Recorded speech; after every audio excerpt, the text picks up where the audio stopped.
हम महापुरुषों के जीवन पर नजर डालें तो एक तथ्य सामने आता है कि महापुरुषों को महापुरुष बनाने में उनकी जीवन संगिनी सहचारिणी की भूमिका सबसे बड़ी होती है। महापुरुषों के जीवन में ये स्त्री सिर्फ सहचारिणी ही नहीं बल्कि उनके जीवन में उत्साह भरने वाला शक्तिपुंज होती है।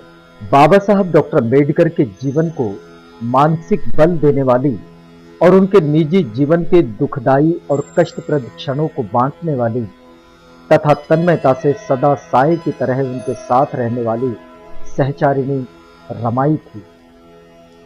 वनम गांव महाराष्ट्र के कोकण का एक छोटा सा गांव। इस गांव में भीखू धूतरे का एक मजदूर परिवार रहता था। अरबी महासागर के कोंकण किनारे पर बसे इस गांव में सारी मेहनत मजदूरी बंदरगाह पर ही होती थी। भीखू धूतरे वनम गांव कर मछलियों से भरी टोकरियां ढोते और अपने परिवार का जीवन यापन करते। भीखू के परिवार में 4 बच्चे, 3 बेटियां और 1 बेटा। एक मेहनती मजदूर जिंदगी से कितना लड़ता। भारी भरकम वजन उठाते ढोते भीखू धूतरे वनम गांव कर जिंदगी से हार गया और मृत्यु को प्राप्त हो गया। इस बीच बड़ी बेटी की शादी तो हो गई थी।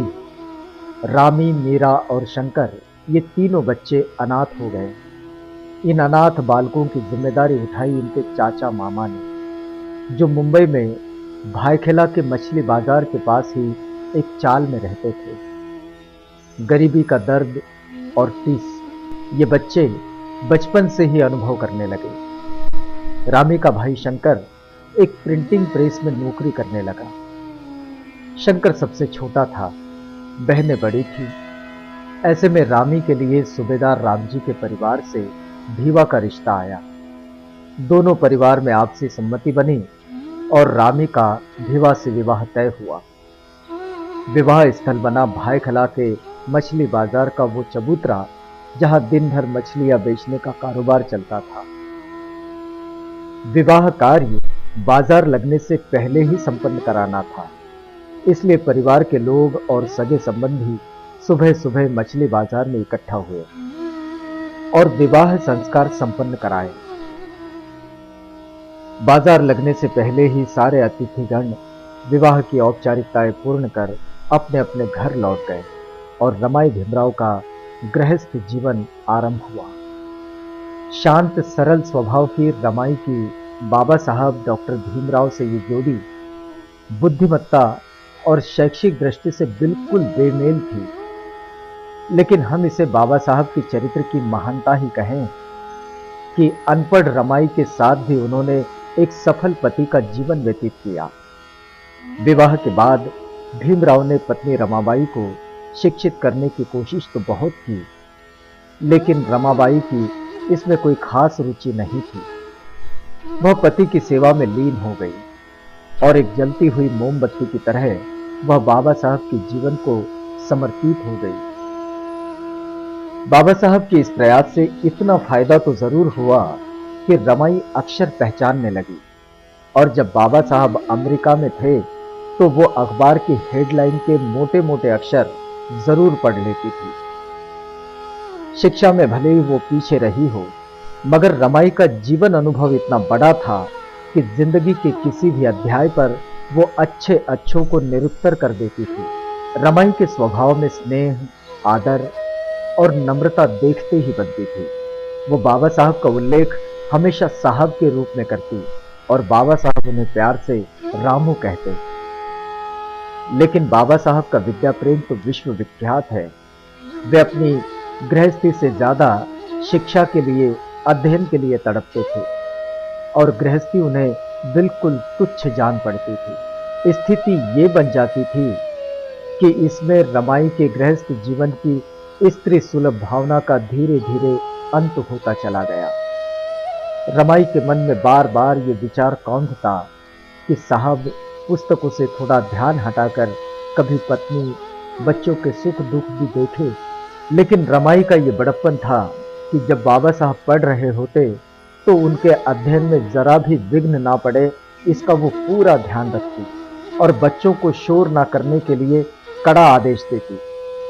कभी कभी तो बाबा साहब अपनी ज्ञान साधना में तल्लीन रहते और उन्हें खाने की भी सूझ न होती। रमाई भी भूखी ही रह जाती। रमाई का मानना था कि पति भूखा हो तो पत्नी ने खाना शोभा नहीं देता। अक्सर वो बाबा साहब के पैरों पर पिंडलियां दबाते हुए ही सो जाती थी। रमाई का घर खर्च का आर्थिक नियोजन भी कुछ विशेष ही हुआ करता था। वह डेढ़ डेढ़ रुपयों की 30 पुड़िया बना लेती थी और हर दिन 1 पुड़िया खर्च करती। हर महीने 5 रुपये बचाती थी आकस्मिक खर्चे के लिए, क्योंकि बाबा साहब उन्हें केवल 50 रुपये महीना देते थे घर खर्च के लिए। थोड़ा पैसा इकट्ठा हुआ तो बाबा साहब विलायत चल दिए और रमाई घर का खर्च चलाने के लिए सुबह जल्दी उठकर वर्ली में कंडे थापती और यशवंत को साथ लेकर दादर माहिम तक पैदल फेरियां लगाकर ईंधन इकट्ठा करती। भाई शंकर, मुकुंदा, यशवंत, बहन गौरा और जेठानी लक्ष्मी, ये पूरा परिवार भी तो जिलाना था उन्हें। रमाई ने इस बात की परवाह कभी नहीं की कि एक बैरिस्टर की पत्नी सिर पर गोबर क्यों ढोए। उसका एक ही मानना था, अपने घर के काम में लज्जा कैसी। एक घटना ऐसी है, छोटा गंगाधर बहुत बीमार था। रमाई का धैर्य कमजोर पड़ गया। बच्चे के इलाज के लिए उनके पास पैसे भी नहीं थे। उन्होंने ये खबर बाबा साहब को लिखी। उस वक्त बाबा साहब लंदन में थे। जब इसने ही मित्रों को पता चला तो उन्होंने इस संकट में मदद करनी चाहिए, लेकिन स्वाभिमानी रमाई ने उन्हें धन्यवाद के साथ लौटा दिया, मदद नहीं ली। बाबा साहब डॉक्टर अम्बेडकर जब 1927 में महाड़ के चौदार तालाब पर आंदोलन की तैयारी कर रहे थे, तो रमाई को भी इस बात की भनक लगी कि उस सत्याग्रह में महिलाएं भी सहभागी होगी, तो वो भी सत्याग्रह में शामिल होने की तैयारी में जुट गई। सोचा कि वो सत्याग्रहियों का खाना तो जरूर बना सकती हैं, लेकिन बाबा साहब 3 माह पहले ही महाड़ चले गए और रमाई उस सत्याग्रह में सम्मिलित नहीं हो पाई। जीवन के इन सारे खट्टे मीठे अनुभवों के साथ रमाई बाबा साहब का जीवन बीतता चला गया। उनको 5 संतानें हुई। उनमें से 4 की तो अल्पायु में ही मृत्यु हो गई। सिर्फ यशवंत ही उनके साथ रहे। रमाई बाबा साहब को राजरत्न अत्यंत प्रिय रहा। उसके जन्म के बाद रमाई ने एक हिरन भी पाल रखा था। हिरन को राजरत्न से बहुत लगाव था। राजरत्न की मृत्यु के बाद हिरन भी सुस्त सा रहने लगा और देखते ही देखते कुछ ही दिनों में वो भी मर गया। रमाई बाबा साहब के लिए ये बहुत ही पीड़ादायक था। इसके बाद रमाई का स्वास्थ्य बहुत ज्यादा बिगड़ गया।